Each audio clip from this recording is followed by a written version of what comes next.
There are many reasons a run might come to an end in Darktide. It could just be bad luck, maybe somebody just made a silly mistake, or perhaps one of your team members is having a skill issue, shall we say.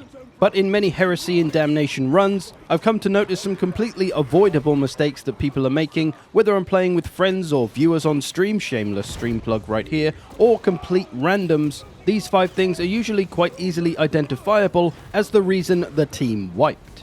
So let's get going. Reason 1, nobody cared about reviving. This one I see all the time. A lot of people seem to take their sweet time about reviving teammates. Some people are almost nonchalant about it. You can basically hear them saying, yeah, I'll get you up in a minute, if I find the time. Or some people just seem to want to make it perfectly safe around you before they try and revive you, which also is no good. And here's a prime example of where slow revives leads you. Here I am playing a Zealot with low health. I get snuck up on though by a cheeky bunch of boys, and down I go. Okay, my bad. This boy Ardagar comes back to try and save me, but he quickly gets overrun with all the stuff that came after me, so now he's occupied. But the other 2 are over here, fighting about 4 enemies between them. Surely one of them or both of them could come and save me. And we can see that the Ogre now has nothing to do. He could come and save me. But no, he's going to go and help the other guy who's fighting 2 enemies. Other guy then accidentally dodges off the edge. The guy that originally tried to save me goes down as well. And of course the Ogren quickly follows. And there you go. Game over. I'll let my character tell you how I felt. What sin did I commit to deserve such companions? These kind of wipes are the most painful because they're so easily avoidable. What should be happening is that when the team hears this sound, the incapacitation audio cue, everyone should go and try to help revive that person. Stop whatever you're doing and go and see if you can get that revive or help with the revive. Just because somebody else is doing it, maybe they need you to push some enemies away so they don't get hit and their revive gets stopped. For the love of the Emperor, have some urgency about saving your teammates' lives. Because even one less person in the team can make a big difference to your chances of success, at least on the higher difficulties. So understand that your teammate staying alive is you staying alive, because if they're dead, they're not going to be there to save you if you should need it. Or perhaps you're one of those that thinks it needs to be really safe around the person you're trying to revive, and you'll want to clear away all the enemies before you attempt to revive them. Well, I think this comes from a lot of people not knowing that when you try to revive somebody, you will auto-block any incoming melee hit, provided you've got the stamina to survive the hit. So provided you've got a good chunk of stamina and there's no Ogren Crushers about to bonk you on the head, you should be fairly safe from melee at least to revive people in the heat of the action.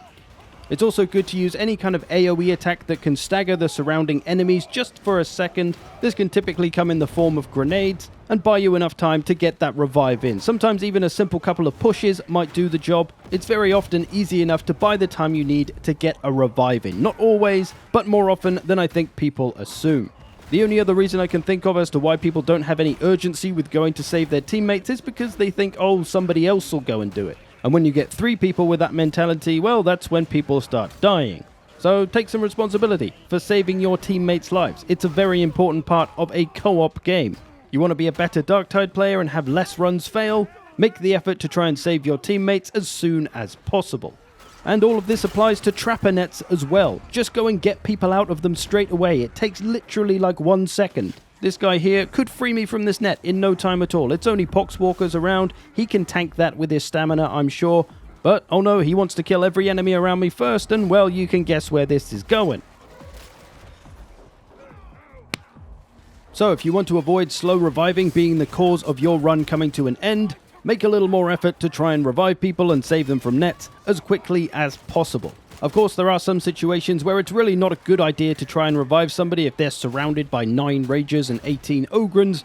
You probably just got to let them go and let them die and try to revive them later. It's not always possible. So of course, use your best judgment, but I think there are a lot of revives that can certainly be accomplished, especially if all 3 other teammates come together. Alright, on to the next reason your run came to an end. The team had missing components. Now, what do I mean by components? Well, every team should be a well-balanced mixture of a few essential capabilities that you'll need to overcome all the challenges that a mission may throw at you. These components are, first of all, crowd control, the ability to stagger large amounts of enemies in a short space of time, or we can call it horde clearing, which is the ability to get rid of all those crappy high numbers enemies like Poxwalkers that sometimes overrun you. And then we have special and elite killing, another very important component that you will really feel if your team doesn't have, as these special, stronger enemies will start to slow you down and cause you problems. And we're also going to need a healthy amount of anti-armor within a team, as these can often be some of the toughest and most dangerous enemies you will face in a mission. Getting rid of them quickly is incredibly important. And then we have boss killing, which is obviously the ability to quickly take down bosses before they give you too much trouble. Now, a boss on its own can be easy enough to deal with, but if you've got to try and fight a boss in amongst a horde, in amongst some elites and specials, that's where things can get tricky. So the quicker you can take it down, the less chance you'll have to deal with all things at once. And lastly, perhaps a new component in Darktide over its predecessor Vermintide, long-ranging. I've come to notice that a team can really have problems if they don't have any long-range weapons. This is obviously because there's a lot of enemies with long-ranged weapons, so having somebody that can deal with those enemies that are just taking pot shots at you and the boys, wearing your shields down, is pretty valuable.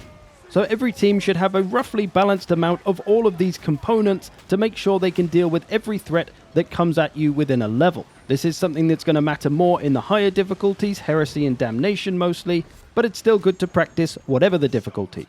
Here's a bunch of hypothetical bad team compositions with important components missing. Let's say everybody on a team had chainswords and flamers. What does the team have and not have? Well, they've got a ton of crowd control, a ton of horde clearing with those flamers and the chainswords, some special and elite killing, lots of boss killing with the flamers, but they're severely lacking in any long-range stuff. So if there's some snipers or any of the long-range gunners, they're going to struggle with those. Or even just lots of little traitor guardsmen knocking around, shooting them from long distances, they won't really be able to deal with them. Or let's imagine that a team has all axes and bolt guns.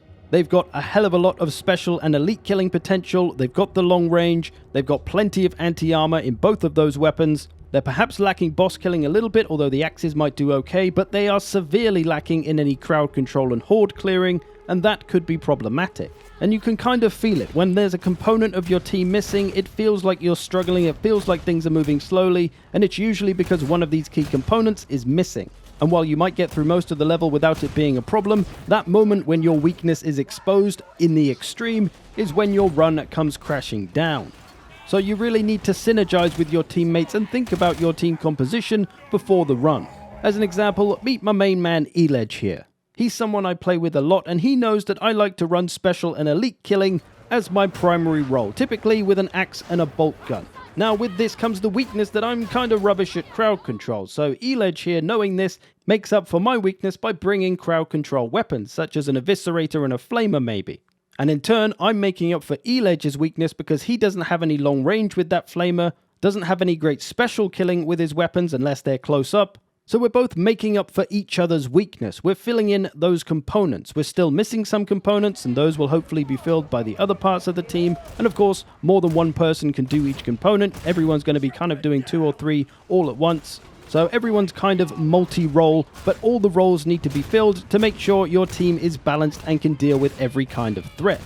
Now this is of course easy enough to synergize with your buddies. If they're your friends and you talk to them and you play with them, you can discuss which weapons you're going to bring and who's going to bring what. But if you're playing with randoms, like I often do, like here I'm playing with 2 Ogrins with grenade launchers and another guy with a flamer. So from that information, those are all kind of not short range weapons, but they're very crowd control-y weapons. The Ogrins can shoot long range stuff, but only one at a time, then they got to take a while to reload. Whereas me, I can kind of deal with all the long range stuff much quicker, so I understand my role is to pick up the slack of the lack of long range in a team.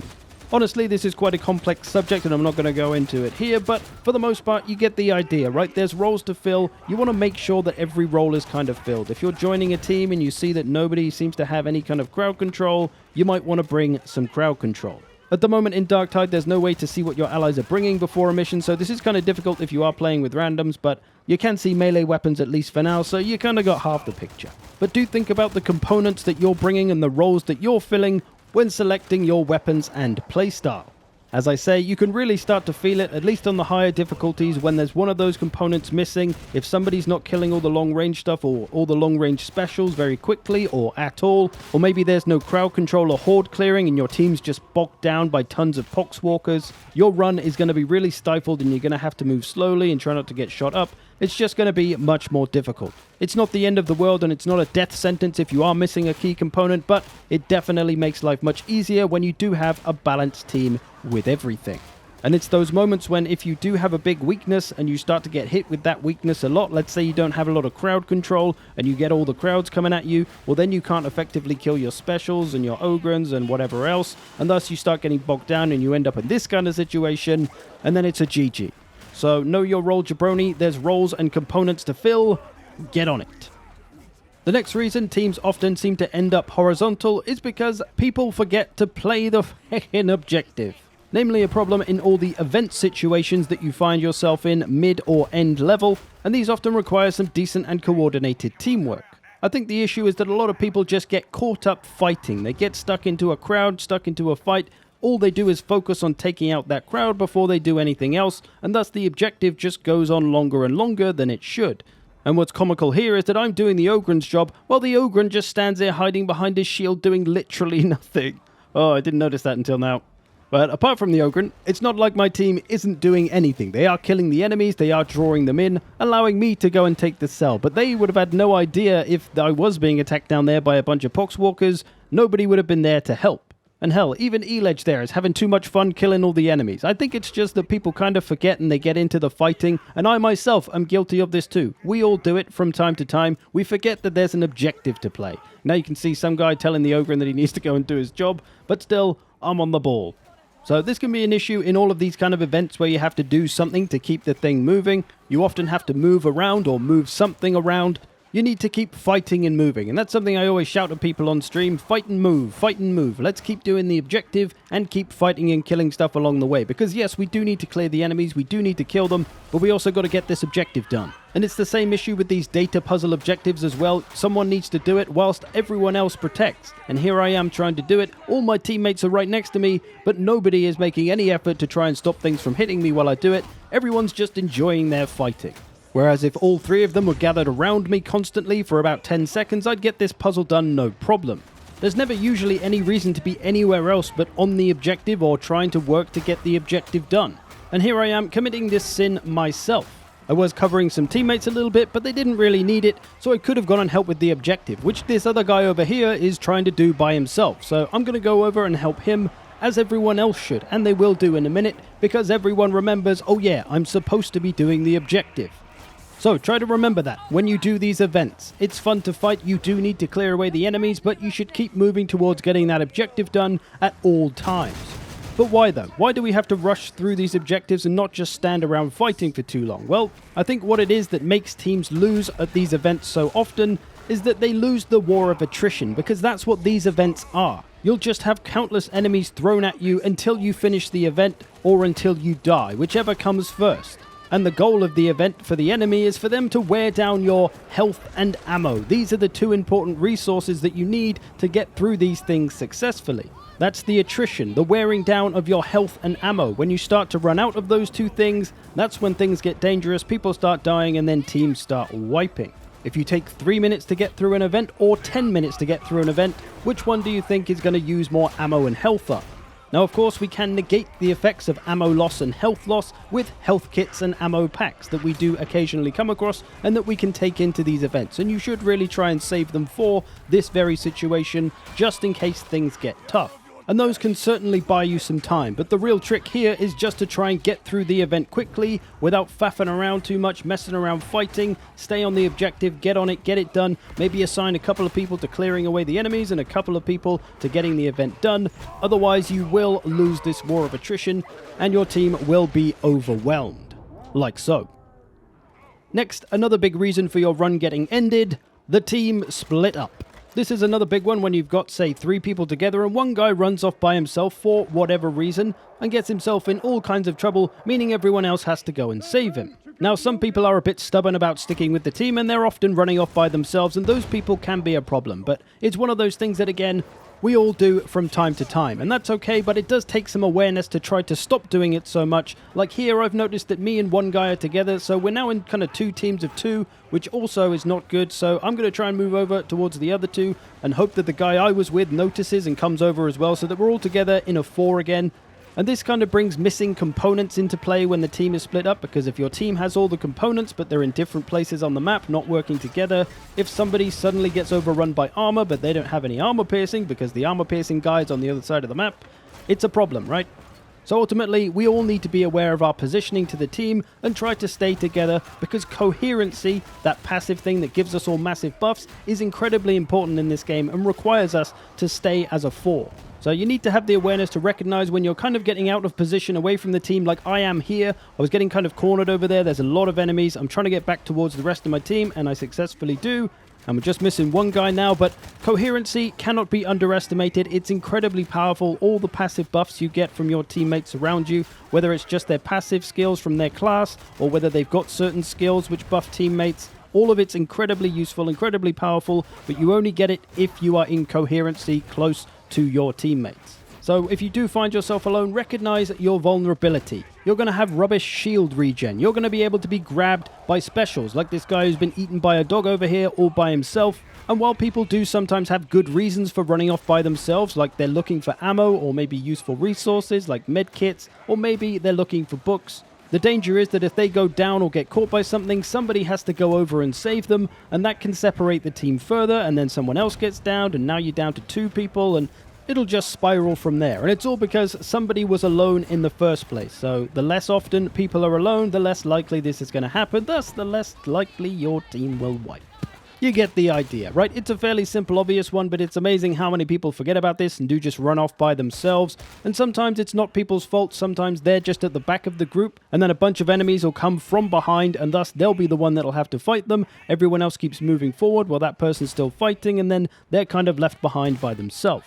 So yeah, be aware of the team splitting up. Although honestly, if you want the biggest pro tip I can give you, from my many hours in co-op games like Left 4 Dead, I've learned one important thing, and that is to turn around once in a while. Just take a look at your teammates. Do they look like they need help? Are they struggling? Are they low on health and fighting stuff? Maybe you're cruising forward through the level no problem, but somebody else might be struggling.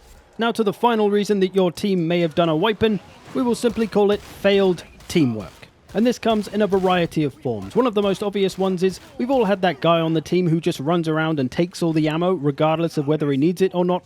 So don't be that guy. Here, I could certainly use some more ammo, but I can see a guy on my team, his indicator is orange. Poor old Rico needs some ammo. I stumble across some ammo, so I'm going to mark it up for him. Make sure your teammates are equipped, because that ammo might just save your ass later when you've been pounced by a doggo.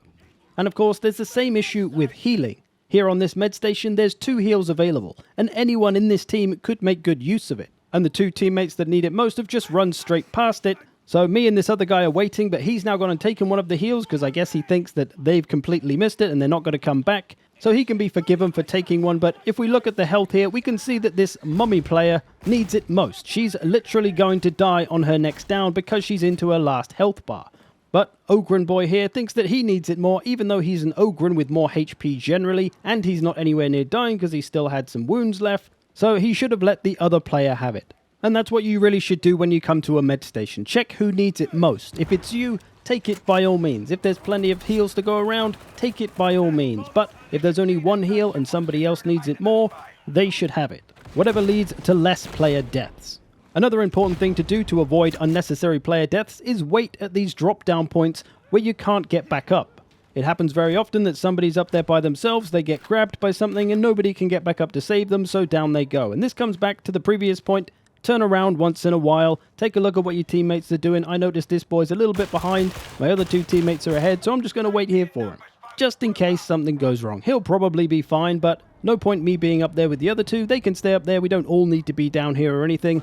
But you'll be surprised how often this can save lives. Like in this situation, I see one guy still up the top of these stairs, the other 2 have dropped down. I'm not going to drop down yet, but there's a doggo which decides that I'm not the tastiest and it's going to go after this other guy. I can see where this little player's going, so I'm going to preempt it as much as I can. Of course, not that much because I haven't reloaded my weapon like a dum-dum, but I'm going to get the save, nearly getting blown up by a poxwalker.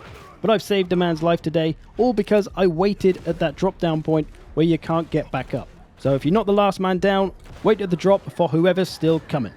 Other than that, it's just remembering to use the kits and stuff that you have. If you have a med kit or an ammo pack, put it down when people need it. You need to keep an eye on everyone's health to know when to use it or to know when they need ammo.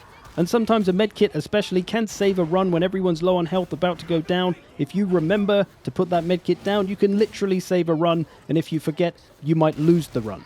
So this all ties into some previous points as well. Just keep your teammates alive. Treat their lives like they are your life, because they will be the ones to save you. They will be the ones to help you when you need it. They can't really do that very well if they're dead. So it's in your best interest to keep your teammates as healthy as possible, as well equipped as possible, whether it's with ammo or grenades. Share everything out so that everybody has the capability to do what they need to do when they need to do it. And I think with that, we conclude this video. I hope you've enjoyed this. Thanks for watching. I will see you in the future.